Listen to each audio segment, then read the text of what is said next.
Jorge Heine is a former Chilean government minister and ambassador to China. He's co-author of the book, The Non-Aligned World. Latin America is obviously caught in the middle of U.S.-China tensions. And, we are between a rock and a hard place, which in that sense is not a good place to be in.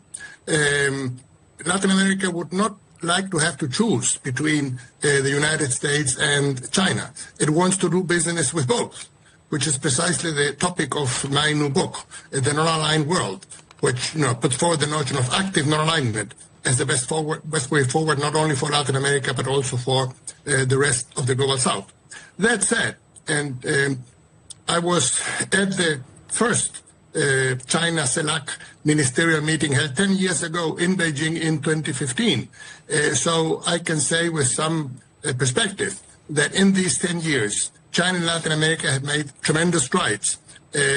Trade between China and Latin America has doubled to $519 billion, which is, a lot. For South America as a whole, not Latin America, for South America, China today is the #1 trading partner. 5 additional countries in the region have established diplomatic relations with China.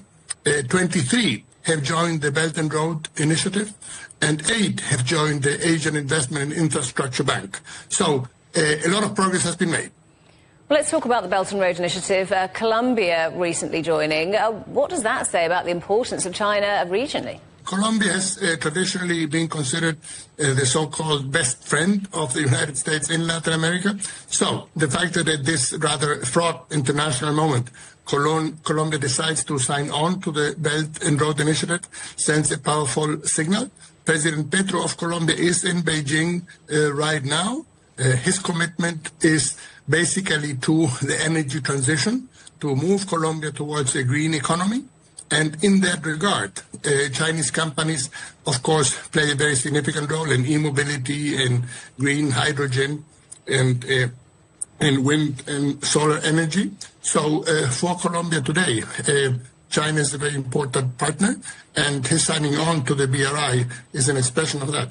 And President Xi has spoken of joint efforts to safeguard the interests of the Global South. What do you think that means in practice, both for Chile and its neighbours?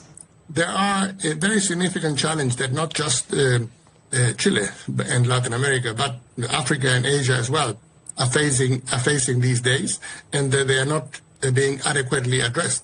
The most significant of those, of course, is climate change, and particularly the financing of climate change is an important aspect of that is still unresolved. A commitment by developed countries to finance that have not really come through. There are a number of other problems. Another is financial indebtedness. In a developing nation, there are something like 58 to 60 countries in the developing world that have serious trouble in meeting their international financial obligations. There are problems of drought, problems of famine, problems of mass migration, problems of international crime. So there are some very serious issues out there. And, the Global South is keen to address them. And the moment is a particularly fraught one with all these tensions that we are seeing.